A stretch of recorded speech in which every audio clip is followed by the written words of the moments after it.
Hello students, मैं हूं संदीप कौशल और हम यहां पर पढ़ रहे थे कॉम्प्लेक्स नंबर क्लास 11th का। कॉम्प्लेक्स नंबर ऑलमोस्ट हमारा कंप्लीट होने वाला है। जैसे कि हमने एनसीईआरटी के बेसिस पर यदि हम देखें तो एनसीईआरटी हमने ऑलमोस्ट कंप्लीट कर रखी है। उसके आगे यदि हम थोड़ा सा जाएं तो एनसीईआरटी से थोड़ा सा एडवांस क्वेश्चन हमने सॉल्व किए हैं लास्ट लेक्चर में भी, और उससे रिलेटेड हम और भी क्वेश्चन को सॉल्व करेंगे।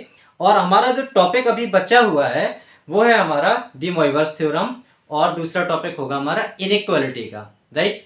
तो ये दोनों टॉपिक हम आज के लेक्चर में कंप्लीट करेंगे। और इससे पहले कि हम स्टार्ट करें ये दोनों टॉपिक, एक दो क्वेश्चन सॉल्व कर लेते हैं, उसके बाद में हम इन टॉपिक्स पर चलते हैं। ऑलराइट, तो हमारे पास में एक क्वेश्चन है जो कि हमारा प्रीवियस ईयर जेईई मेंस में पूछा गया है। तो ये क्वेश्चन है हमारा, compute the product for n is greater than और इक्वल्स टू 2। अब यहाँ पर कंडीशन क्या है, क्वेश्चन में गिवन है 1 plus i upon 2 to whole power 1 है। यहाँ पर 1 plus i upon 2 to the power 2 है, इधर पर पावर 4 है और इधर पर पावर 2 पावर n है। तो यहाँ से एक चीज ऑब्जर्व हो रही है, यहाँ पर पावर 1, इस टर्म में यहाँ पर पावर 2, इस टर्म में यहाँ पर पावर 4 और यहाँ पर 2 पावर n है। इट मीन्स यहाँ पर यदि हम देखें तो this is 2 power 0, this is 2 power 1, this is 2 power 2 और nth टर्म के लिए 2 पावर n जा रहा है, राइट। ये बात समझ में आ रही है। दिस इज 2 पावर 0 1 दे रहा है, 2 पावर 1 2 दे रहा है, 2 पावर 2 4 दे रहा है, 2 पावर n n दे रहा है। 2 पावर n किसके लिए होगा, nth टर्म के लिए होगा। यदि हम यहाँ पर एक काम करें, let 1 plus i upon 2 is equals to x assume कर लें, तो थोड़ा सा हमारा कैलकुलेशन सिंप्लीफाई वे में हो जाएगा।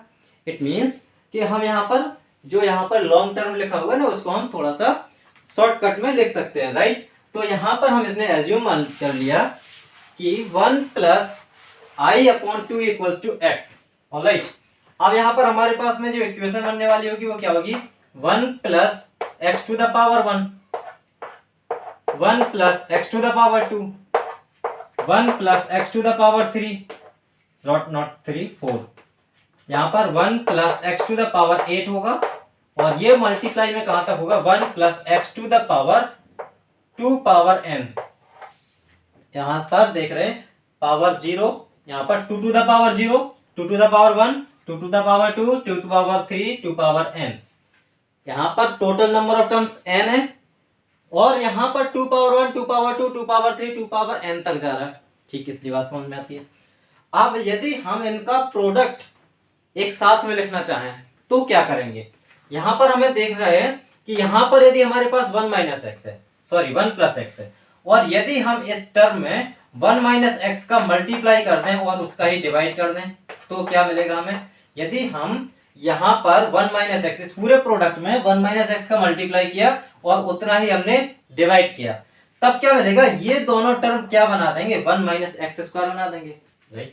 तो इसको हम आगे सॉल्व करके लिखते हैं, 1 अपॉन 1 माइनस एक्स, और यहाँ पर जो टर्म बन रहा है फर्स्ट टर्म जो होगा that is 1 minus x square, इसका मल्टीप्लाई अब इसमें होगा 1 प्लस एक्स स्क्वायर में, फिर होगा 1 प्लस एक्स पावर 4, फिर इस तरह से जाएगा 1 plus x to the power 2 power n।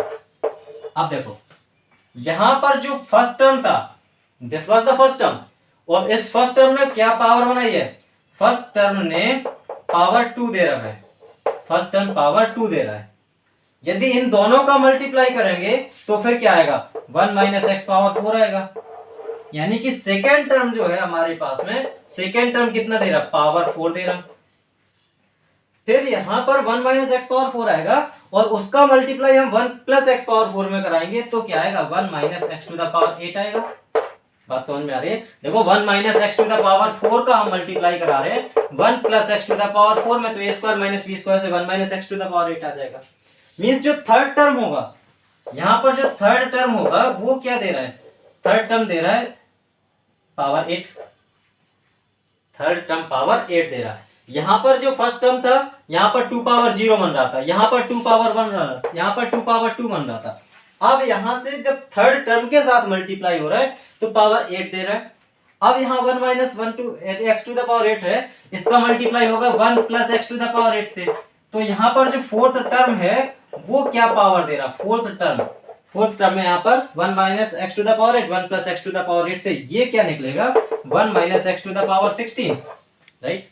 तो यहाँ यदि हम इन सारे नंबर्स का इसी तरह से इसी सीक्वेंस से मल्टीप्लाई करें 1 माइनस एक्स स्क्वायर का 1 प्लस एक्स स्क्वायर में, और फिर उसके बाद 1 माइनस एक्स पावर 4 बचेगा, तो 1 माइनस एक्स पावर 4 का 1 प्लस एक्स पावर 4 में, फिर वहां पर 1 माइनस एक्स पावर 8 बचेगा, फिर 1 माइनस एक्स पावर 8 का 1 प्लस एक्स पावर 8 में। इसी तरह से हम कंटिन्यू करते जाएंगे। तो लास्ट टर्म जो हमारा है 1 plus x to the power 2 power n, इससे मल्टीप्लाई होगा तो क्या निकलेगा, इससे यदि हमारा मल्टीप्लाई होगा तो जो टर्म निकलेगा वो क्या होगा उसको हम देखते हैं, राइट। तो यहां से जो टर्म निकलने वाला है वो क्या होगा, ये होगा 1 अपॉन 1 माइनस एक्स, ये तो उसी तरह से रहेगा। यहां पर जो टर्म होगा ये होगा a square minus B square, और बी स्क्वायर क्या होगा x to the power 2 power n plus 1। इस बात को हम समझते हैं। देखो जब हमने फर्स्ट टर्म से मल्टीप्लाई किया था, इसका देखो सिंपल है, first term 1 plus x 1 minus x किया था तो एक्स स्क्वायर गया था, 1 minus x square 1 plus x square किया था एक्स पावर 4 गया था।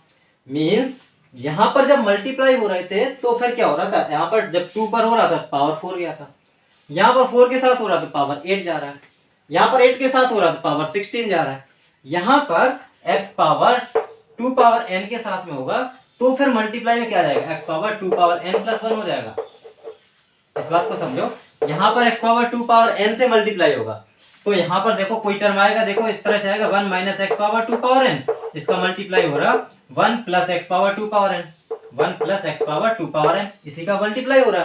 तो ए स्क्वायर यानी कि 1 square minus B square minus यानी B square x power 2 power n का square, x power 2 power n का स्क्वायर होगा तो फिर वो क्या देगा x power 2 power n plus 1। कैसे, यहां पर x पावर 2 पावर n का स्क्वायर होगा वो क्या होगा x power 2 power n plus 1 हो जाएगा, राइट। तो इतनी बात हमें समझ में आती है। तो यहां पर जो लास्ट टर्म बना हुआ है वो x power 2 power n plus 1 बचा हुआ है। आई होप समझ में आ रहा होगा, अदरवाइज हम दूसरी तरह से इसको इस तरह से लिख सकते हैं। देखो 1 minus x power 2 power n into 1 plus x power 2 power n, इन दोनों का मल्टीप्लाई हो रहा, ए स्क्वायर माइनस बी स्क्वायर बनाएगा यानी 1 minus x power 2 power n का स्क्वायर, राइट। यहां पर x पावर 2 पावर n का स्क्वायर जो होगा 1 minus x power 2 power n है, और 2 पावर n का स्क्वायर हो रहा है तो फिर क्या होगा 2 power n into 2, right, 2 power n into 2, और इसको हम क्या लिख सकते हैं 1 minus x power 2 power n। अब देखो यहां पर जो 2 पावर n में मल्टीप्लाई हो रहा था 2 का, तो यहां पर 2 पावर 1 है ना, तो ये क्या बनाएगा 2 पावर n प्लस 1 बनाएगा। यहां से कंफ्यूजन नहीं आना चाहिए, 1 minus x power 2 power n plus 1 बनाएगा, इसको हमें कंफ्यूज नहीं होना कि यहाँ पर क्या और हो सकता है। देखो ये सिंपल है, इसका होल स्क्वायर किया तो यहाँ पर x पावर 2 पावर n है, देखो x to the power 2 power n है, इसका स्क्वायर करेंगे तो इसका स्क्वायर कुछ इस तरह से होगा। अब यहाँ पर हो जाएगा x पावर 2 पावर n, इसमें मल्टीप्लाई होगा 2 पावर 1 का, अब 2 पावर n इंटू 2 पावर 1, तो 2 पावर n इंटू 2 पावर 1 क्या देगा 2 पावर n प्लस 1 देगा। आई होप यहाँ तक सारी कंडीशन आपको समझ में आ रही है। इसके आगे हम क्या करेंगे, इसके आगे हमारे पास में जगह कम है, इसलिए हम यहाँ पर सॉल्व करते हैं इसको, राइट। तो यहाँ पर हम सॉल्व करेंगे, देखो हमारे पास में 1 माइनस 1 अपॉन एक्स है, 1 अपॉन 1 माइनस एक्स है, और यहाँ पर हमारे पास में क्या निकल के आया 1 minus x to the power 2 power n into plus 1 लिख रहे हैं, उसके बाद हम हो सकता है मल्टीप्लाई भी कर रहे हैं, राइट, जो जरूरत पड़ेगी उसके अकॉर्डिंग करेंगे, राइट। ये हमारे पास में इतनी कंडीशंस निकल के आई हैं। अब हम इसको क्या कर सकते हैं, 1 अपॉन एक्स की जगह पर हम क्या पुट करना है 1 प्लस आई अपॉन 2, तो 1 माइनस 1 प्लस आई अपॉन 2 हो जाएगा, राइट। यहां पर हमारे पास में x की जगह पे 1 प्लस आई अपॉन 2 पुट करेंगे तो 1 माइनस x की जगह पे क्या रखेंगे 1 plus i upon 2 to the power 2 power n है, to the power 2 power n है, मल्टीप्लाई में हम 2 लिख दे रहे हैं 2 पावर 1, राइट। ये वही किया जहां से हम 2 पावर n प्लस 1 लाए थे, वही किया, ओके। अब यहाँ पर हम सॉल्व करेंगे तो यहाँ पर 2 न्यूमरेटर में जाएगा, यहाँ पर 2 माइनस 1 माइनस आई, तो यहाँ पर हो जाएगा 1 माइनस आई हो जाएगा, सिंपल। ये यहाँ पर 1 माइनस, यदि हम इसको देखें तो इसको हम लिख सकते हैं 1 प्लस आई अपॉन 2 का whole square whole to the power 2 power n, right. ये भी तो वही है, तो 2 पावर n का होल स्क्वायर लिखा है तो इसका इसमें मल्टीप्लाई होगा तो क्या आएगा 2 power 1 into 2 power n, 2 power 1 into 2 power n। अब हम यहाँ पर देखें इस टर्म को होल स्क्वायर हम सॉल्व कर सकते हैं। देखो इसको केवल इस टर्म को निकाल करके बाहर सॉल्व कर लेते हैं। तो 1 प्लस आई अपॉन 2 का होल स्क्वायर तो a square plus b square plus 2ab whole divide by 2 का स्क्वायर 4। आई स्क्वायर की वैल्यू क्या होती है -1 तो ये कैंसिल हो जाएगा, 1 से -1 कैंसिल हो जाएगा। यहाँ पर क्या आएगा 2i अपॉन 4। ये जो टर्म आ रहा है वो क्या आ रहा है i अपॉन 2 आ रहा है, राइट। इसको हम डायरेक्टली सॉल्व कर लेंगे, i अपॉन 2 लिख देंगे। तो फिर इसको हम आगे किस तरह सॉल्व कर सकते हैं, यहाँ पर होगा 2 divide by 1 minus I, 1 minus I के हम कंजुगेट को मल्टीप्लाई करें तो यहाँ पर होगा 1 प्लस आई और यहाँ पर भी होगा मल्टीप्लाई में 1 प्लस आई। यहाँ से क्या निकलने वाला है, यहाँ पर आई अपॉन 2 आया था तो इसको हम लिख सकते हैं 1 माइनस आई अपॉन 2। देखो ये होल स्क्वायर यानी कि इतना ब्रैकेट क्या दे रहा था, आई अपॉन 2 दे रहा था, ओके। और फिर यहाँ पर क्या हो गया 2 पावर n हो गया, राइट। यहाँ पर हम यहाँ पर देखें तो a square minus B square यानी 1 स्क्वायर माइनस आई स्क्वायर की वैल्यू क्या होती है -1। तो यहाँ पर 1 प्लस 1 2 हो जाएगा, 2 से 2 कैंसिल होगा तो इसका जो आंसर आएगा दैट इज 1 प्लस आई। इसका मल्टीप्लाई किस में हो रहा है 1 minus i upon 2 to the power 2 power n। तो इसका ये फाइनल आंसर होगा, राइट। तो यहाँ पर हमें देखना क्या है, सोचना कहाँ से है, वो यहाँ से सोचना शुरू करना है कि ये जो टर्म है हम किसी तरह से इनका प्रोडक्ट एक नंबर की तरह लिख रहे हैं। प्रोडक्ट यानी कि एक टर्म की तरह लिख रहे हैं पूरा। अब प्रोडक्ट एक टर्म की तरह लिख गया, उसके बाद में हमने x की वैल्यू पुट कर दी है। यहाँ पर जो टर्म्स था यहाँ पर हो सकता है कंफ्यूजन हो रहा हो किसी को, तो यहाँ पर x power 2 power n plus 1 को हम यही तो लिख रहे हैं x power 2 power n into 2 power 1। अब इन दोनों को हम ऐड कर रहे थे तभी तो हमारा x power 2 power n plus 1 आ रहा था, राइट। तो हो सकता है कि आपको यहाँ पर कंफ्यूजन हो, बट ये हमारी कंफ्यूजन आसानी से सॉल्व हो सकती है। अब इसके बाद में यहाँ पर हमने इनकी वैल्यूज को पुट किया, ओके। उसके बाद इस वाले टर्म को सॉल्व किया और फिर इसके बाद में ये हमारा आंसर होगा, राइट। तो हम अब यहाँ पर नेक्स्ट टर्म पर चलते हैं जहां पर कि हम पढ़ेंगे inequality in complex number, right. Inequality in complex number, उसमें देखेंगे कि यदि हमारे पास में दो कॉम्प्लेक्स नंबर होते हैं तो उनका जो मॉडुलस होता वो किस तरह से वेरी करता है।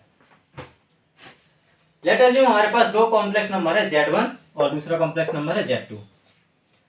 ये यहाँ पर इनइक्वालिटी अभी हमने लास्ट लेक्चर में ऐसे पढ़ा था, mod of Z1 plus Z2 जो है वो लेस देन इक्वल्स टू होता है mod of Z1 plus mod of Z2, और यहाँ पर greater than and equals to होता है मॉड ऑफ Z1 का मॉड माइनस Z2 का मॉड। सिमिलरली यहाँ पर इनका जो डिफरेंस होता है Z1 minus Z2 that was also equals to Z1 minus Z2 that was also equals to mod of Z1 plus mod of Z2 whole divide, यहाँ पर हो जाएगा mod of Z1 minus mod of Z2। ये दो inequality हैं, इनके basis पर अधिकांश हमें कंपटीशन में क्वेश्चंस देखने को मिल जाते हैं। वहां पर जनरली पूछा जाता है कि late assume Z is equals to given है 2 minus 3i और उसके बाद में Z2 is also given है, mod of Z2 यदि given है let assume this is equals to 6। फिर उसके बाद में पूछा जाता है what will be the maximum, ये Z1 है ये Z2 है। फिर उसके बाद में पूछा जाता है what will be the maximum value and minimum value of Z1 plus Z2। तो इस टाइप के क्वेश्चंस हम सॉल्व करेंगे। उससे पहले कि इन इनइक्वालिटीज को समझे कि ये इनइक्वालिटीज आती कहां से हैं और कैसे इनको हम याद करेंगे, राइट।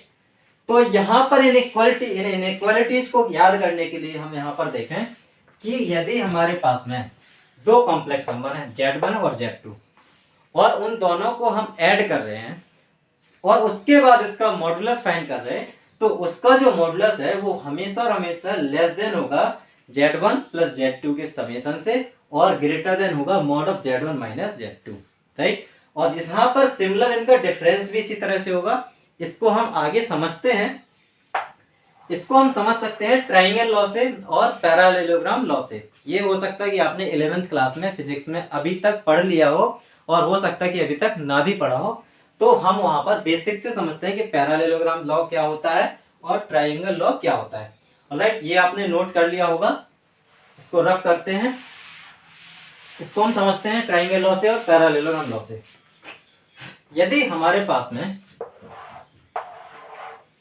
हम यहाँ पर Z को यदि हम देखें कॉम्प्लेक्स नंबर को एज अ पॉइंट रिप्रेजेंट करते हैं, तो लेट एज्यूम यहाँ से लेकर के यहाँ तक कोई एक पॉइंट है Z1 है, यहाँ पर late assume this is the first complex number that is Z1, और यहाँ पर हमारे पास दूसरा कॉम्प्लेक्स नंबर है वो है हमारे पास में Z2, और उसके बाद में हम यहाँ पर देख रहे होते हैं कि Z1 का जो मॉडुलस होता वो यहाँ से लेकर के ओरिजिन से लेकर के डिस्टेंस ही तो होती है, ओरिजिन से लेकर के इस पॉइंट तक की डिस्टेंस होती है, उसको हम बोलते हैं मॉड ऑफ Z1। ओरिजिन से लेकर के इस पॉइंट तक की डिस्टेंस होती है, उसको बोलते हैं मॉड ऑफ Z2, राइट। अब हम एक कोई सर्टेन पॉइंट देख रहे हैं जो कि पॉइंट है हमारा Z1 plus Z2, Z1 plus Z2 है, और उस पॉइंट को हमें देखना है। अब सर्टेन पॉइंट हमारा कोई भी हो सकता है, रेंडम Z1 प्लस Z2 दोनों को ऐड करने के बाद में कोई पॉइंट आ रहा है, और वो पॉइंट है हमारा Z1 प्लस Z2। यदि हम उसको देखें तो उसकी जो डिस्टेंस होगी ओरिजिन से, इसकी जो डिस्टेंस होगी that will be mod of Z1 plus Z2। Z1 plus Z2 का जो मॉड होगा that will be the distance of O से लेकर के इस पॉइंट तक की डिस्टेंस।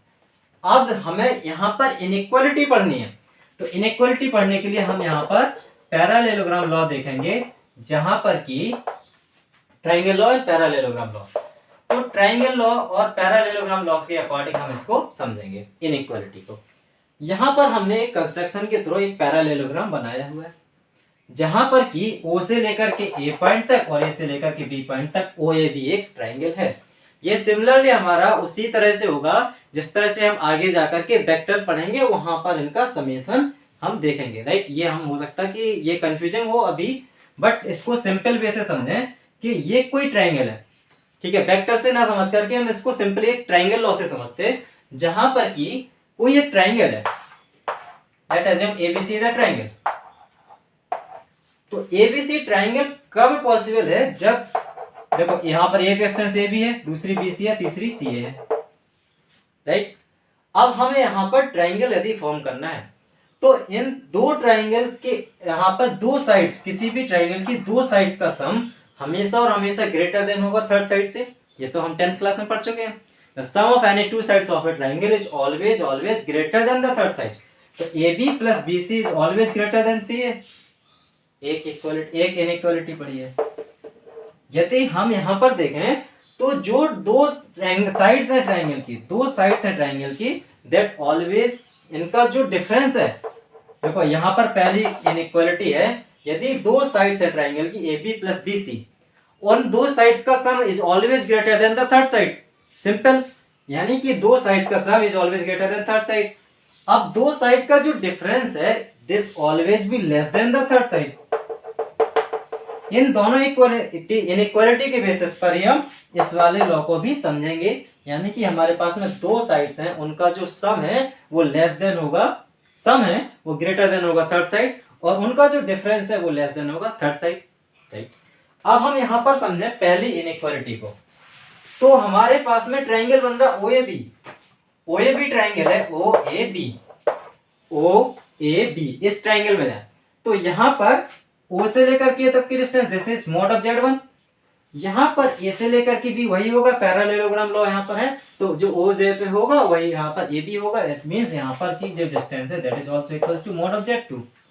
अब हम देखें यदि mod of Z1 plus mod of Z2 इन दोनों का सम है, mod of Z1 plus mod of Z2 इन दोनों का जो सम है that will always be greater than equals to third, that will always be greater than, अभी हम देखो ग्रेटर की बात कर रहे हैं, फिर इक्वल कैसे आएगा ये बताते हैं, Z1 प्लस Z2। यानी कि हमारे पास में एक साइड ये है, दूसरी साइड है, इन दोनों साइड का जो सम है वो थर्ड साइड से ज्यादा होगा। फर्स्ट, इन दोनों साइड का जो डिफरेंस है वो थर्ड साइड से कम होगा,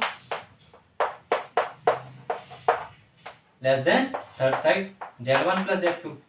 अब देखो ये जरूरी तो है नहीं कि ये जो डिफरेंस है ये हमेशा Z1 बड़ा हो Z2 से, ऐसा भी हो सकता है Z2 बड़ा हो Z1 से। तो Z2 जब Z1 से बड़ा होगा वो नेगेटिव साइन देगा, इसलिए हम यहाँ पर मॉडुलस यहाँ पर और भी लगा देंगे। अब हमारे पास में दो इक्वेशन है, बट अब यहाँ पर इनइक्वालिटी तो आ गई है, बट इक्वालिटी कब मैनेज होगी, कब यहाँ पर इक्वालिटी वाला केस होगा उसको डिस्कस करते हैं। ट्रायंगल कभी भी फॉर्म नहीं हो सकता है थ्री कोलिनियर पॉइंट्स से। तीन कोलिनियर पॉइंट हैं A B C, तो यहां पर तो ट्रायंगल कभी भी फॉलो नहीं हो सकता। यहां पर यदि हम बात करें AB plus BC equals to CA, AB plus BC equals to CA। यदि ये AB plus BC equals to CA होता, यानी कि sum of AB and BC equals to CA होता, तो यहाँ पर 3 कोलिनियर पॉइंट्स हो रहे हैं और ये 3 कोलिनियर पॉइंट्स है, तो यहाँ पर ट्रायंगल कभी फॉर्म नहीं होगा, राइट, क्योंकि यहाँ पर 3 पॉइंट्स कोलिनियर हैं। बट यदि यहाँ पर हम बोले डिस्टेंस वाइज ये क्या है, मॉड Z1 है, ये मॉड Z2 है, यहाँ पर ये डिस्टेंस वाइज मॉड Z1 है, यहाँ पर ये डिस्टेंस वाइज मॉड Z2 है, तो इनकी डिस्टेंस तो इसके बराबर हो सकती है mod Z1 plus mod Z2, right. तो ये जब डिस्टेंस बराबर हो सकती है तो यहाँ पर इक्वालिटी का सिंबल आ जाएगा, वहीं पर ट्राइंगल में इक्वालिटी का सिंबल नहीं आता है, राइट। तो यहाँ से हमने ये समझा कि फर्स्ट हमारे पास में जो इनइक्वालिटी थी उसके लिए हमारा जो रूल निकलेगा, यानी कि जो हमारा फॉर्मूला निकलेगा वो क्या होगा, mod of Z1 plus Z2 will be less than equals to mod of Z1 plus mod of Z2, यहाँ से होगा ये होगा modulus of Z1 minus modulus of Z2 का मॉड। ये हमारी फर्स्ट इनइक्वालिटी निकली हुई है कॉम्प्लेक्स नंबर की। समझ में आ रही है इतनी बात? इसको हमने किससे कोरिलेट करके किया है, इसको हमने ट्रायंगल लॉ के अकॉर्डिंग सॉल्व किया, राइट। हमारे पास में जो नेक्स्ट इनइक्वालिटी है वो क्या है, अब हम Z1 माइनस Z2 की बात करेंगे। तो यहीं पर यदि हम जाएं Z1 प्लस Z2 तो इधर से हो गया था, अब यहां से यदि हमारे पास में यहां से लेकर के O से लेकर के A तक है Z1, O से लेकर के B तक है Z2, यहां से लेकर के B पॉइंट मान लेते हैं Z2।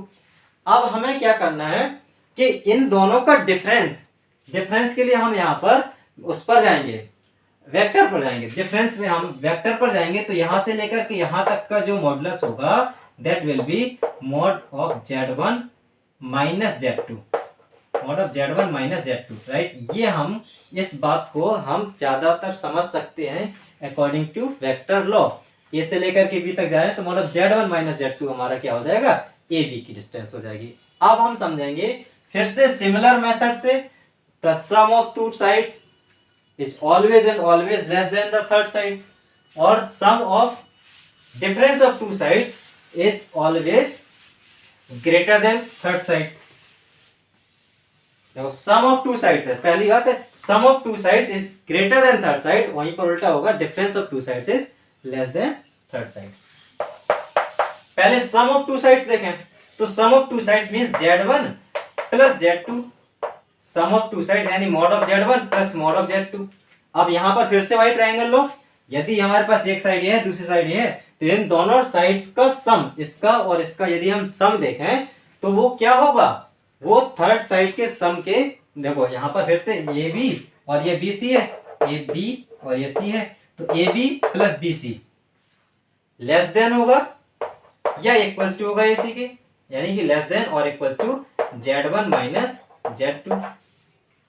और इनका जो डिफरेंस है Z1 माइनस Z2 का जो डिफरेंस है वो क्या होगा, ग्रेटर देन और equals to Z1 minus Z2। और इन दोनों इक्वेशन को हम इक्वेट करेंगे तो हमारे पास क्या आएगा, mod of Z1 minus Z2 जो है वो क्या होगा, ग्रेटर देन इक्वल्स टू होगा Z1 प्लस Z2 से, और लेस देन इक्वल्स टू होगा, उल्टा लिख रहे हैं, यहाँ पर ये होगा, यहाँ पर जो दो साइड्स का सम है वो क्या होगा, ग्रेटर होगा किसके, थर्ड साइड से, और यहाँ पर जो दो साइड्स का डिफरेंस है वो लेस होगा थर्ड साइड से। अब यहाँ पर हमारे पास में इनइक्वालिटी बनती है, mod of Z1 minus Z2 will be less than equals to mod of Z1 plus mod of Z2, और यहाँ पर ये ग्रेटर देन इक्वल्स टू होगा mod of Z1 minus mod of Z2 का होल मॉड। ये हमारे पास में दो इनइक्वालिटीज बनती हैं, इनको याद करना है। इनके यहाँ पर इनका प्रूफ कैसे होता है हमने समझ रखा है, इनके बेस पर हमारे पास में क्वेश्चन बनते हैं, तो क्वेश्चन से हमें ज्यादा अच्छे से समझ में आएगा, वहां पर हम चलते हैं क्वेश्चंस को समझेंगे। हमारे पास में क्वेश्चन है, if Z1 equals to 3 minus 4i and Z2 equals to mod of Z2 equals to हमारे पास में गिवन है 7, then find maximum and minimum value of mod Z1 plus Z2, right. हमारे पास Z1 इक्वल्स टू गिवन है 3 - 4i, Z2 is equals to modulus of Z2 is given है 7, then find the maximum and minimum value of Z1 plus Z2। अब हमारे पास में Z1 plus Z2 की maximum value पूछी गई है और मिनिमम वैल्यू पूछी गई है। तो Z1 प्लस Z2 की क्या है रेंज, रेंज क्या है? तो रेंज तो हमने पढ़ रखी है भाई, Z1 प्लस Z2 की जो रेंज है वो कहां से कहां तक है, mod of Z1 plus mod of Z2 से कम है, और modulus of Z1 minus modulus of Z2 का जो मॉड वैल्यू होगा उससे ज्यादा है। यही तो है, ये हमने इनइक्वालिटी पढ़ रखी है। अब इस इनइक्वालिटी के बेसिस पर देखें तो हमें क्या चाहिए, हमें चाहिए क्या है, हमें पहले तो चाहिए इसका मॉड चाहिए 3 - 4i का, मींस हमारे पास में mod of Z1 equals to क्या होगा, under root of a square plus b square, 3 का स्क्वायर प्लस 4 का स्क्वायर, 16 प्लस 9 25, दैट विल गिव्स 5। यानी कि हमारे पास में जो मॉडुलस ऑफ Z1 है दैट इज इक्वल्स टू 5। अब हम यहां से देखें modulus of Z1 equals to 5 minus modulus of Z2 is equals to 7, तो 5 - 7, यहां से इसकी वैल्यू हो जाएगी Z1 प्लस Z2, ये किसके इक्वल हो जाएगा, किससे लेस देन और इक्वल्स टू हो जाएगा, Z1 की वैल्यू क्या है 7 और Z2 की वैल्यू क्या है 5, यहां पर हो जाएगा ये 5। तो इसकी यदि हम बात करें modulus of Z1 and Z2, Z1 plus Z2, इसकी रेंज क्या हो जाएगी 7 - 5, यहाँ पर क्या हो जाएगा 2 हो जाएगा, और यहां से लेकर के mod of Z1 plus Z2 ये हो जाएगा less than equals to 7 plus 5 12 हो जाएगा, राइट। तो इसकी यदि हम रेंज की बात करें तो ये कहां से कहां तक है 2, 12 तक है, ये इक्वल हो रहा है, इसलिए यहाँ पर क्लोज्ड ब्रैकेट रहेगा, राइट। यहाँ पर ये इक्वल हो रहा है ना 12 तक, यहाँ पर ये इक्वल हो रहा है 2 से, इसकी ये मैक्सिमम वैल्यू क्या हो जाएगी, this will be the maximum value and this will be the minimum value, alright. तो ये हमारे इस टाइप से क्वेश्चंस ऑलमोस्ट कंपटीशन एग्जाम्स में पूछ लिए जाते हैं, जहां पर कि हमें मैक्सिमम वैल्यू और मिनिमम वैल्यू बतानी होती है, ऑलराइट। नेक्स्ट एग्जांपल हमारे पास में है, फिर से कुछ इस तरह से एग्जांपल है जहां पर कि हम पढ़ रहे हैं if Z1 equals to 3 plus 4i है and Z2 is equals to 7, Z1 minus 2Z2 हमें फाइंड करना है Z1 minus 2 times of Z2, Z1 minus 2 times of Z2, यहां पर होता था Z1 माइनस Z2। हमारे पास में क्वेश्चन है इफ Z1 इक्वल्स टू है 3 प्लस 4i, वहां माइनस था यहाँ पर प्लस हो गया, and mod of Z is equals to 7, यानी modulus of Z2 is equals to 7, then we have to find maximum and minimum value of Z1 minus 2 times of Z2। देखो यहाँ पर अब नया कॉन्सेप्ट ऐड हुआ है, यहाँ पर Z1 minus 2 times of Z2 पूछा गया, कोई दिक्कत नहीं है, यहाँ पर Z1 माइनस 2 Z2 पूछा गया, हम इसके अकॉर्डिंग इनइक्वालिटी को सेट कर लेंगे। तो यहाँ पर जब हमारे पास में Z2 की जगह पर क्या है, देखो अब यहाँ पर ये माइनस है, तो माइनस के केस में भी हमारी इनइक्वालिटी सिमिलर रहती थी, तो ये हो जाएगा Z1 माइनस Z2। अब ये क्या है हमारे पास में गिवन क्या है Z1 minus 2 times of Z2। अब यहाँ पर जब 2 टाइम्स ऑफ Z2 है, तो यदि हम इसको भी हम 2 टाइम्स ऑफ Z2 ही लिख लें, Z1 minus 2 times of Z2, यदि हम सॉरी इसको हम Z2 ही लिखते हैं, आगे वाले स्टेप में लिख लेंगे, नहीं तो आपको कंफ्यूजन होगा। Z1 minus 2 times of Z2 की यहाँ पर इनइक्वालिटी लिखते हैं, यहाँ से आपको समझ में आएगा। यहाँ पर हम Z1 का मॉडुलस फाइंड करें तो modulus of Z1 is equals to हमारा क्या होगा 5 होगा, ये तो वही टर्म है अंडर रूट ऑफ 3 का square plus 4 square, Z1 minus 2 Z2, modulus of Z1 is given as 5, लेकिन हमारे पहले इसके अकॉर्डिंग सेट करना होगा इनइक्वालिटी, Z1 माइनस 2 Z2, तो यहाँ पर मॉडुलस ऑफ Z1 Z1 हो जाएगा प्लस, अब जब यहाँ पर Z2 की जगह पर 2Z2 पुट किया गया है, तो Z2 की जगह पे हम 2Z2 भी यदि हम पुट कर दें तो क्या हम मॉडुलस से 2 को बाहर निकाल सकते हैं, बिल्कुल बाहर निकाल सकते हैं, ये हमारा कांस्टेंट टर्म है, तो यहाँ पर इसको लिख सकते हैं plus 2 times of mod Z, और यहाँ पर हम इसको लिख सकते हैं Z1 minus 2 times of mod of Z2 और इसका होल मॉड। अब हमारी जो इनइक्वालिटी है वो according to your question set हो गई है। अब हम इसके बाद में कहेंगे कि इसकी वैल्यू हमें मैक्सिमम और मिनिमम चाहिए, जहां पर कि Z1 हमारे पास में गिवन है 5, alright, Z1 is given as 5 and Z2 is given as 7, तो यहाँ पर Z2 हो जाएगा 2 मल्टीप्लाइड बाई 7, और इसकी जो वैल्यू है वो यहाँ पर हो जाएगी Z1 5 माइनस 2 मल्टीप्लाइड बाई 7, इसका मॉड 7 2 जा 14 माइनस 5, यानी कि यहाँ पर होगा माइनस 9 का मॉड जो कि होगा 9, यहाँ से हो जाएगी इसकी वैल्यू और यहाँ पर क्या होगा 7 2 जा 14।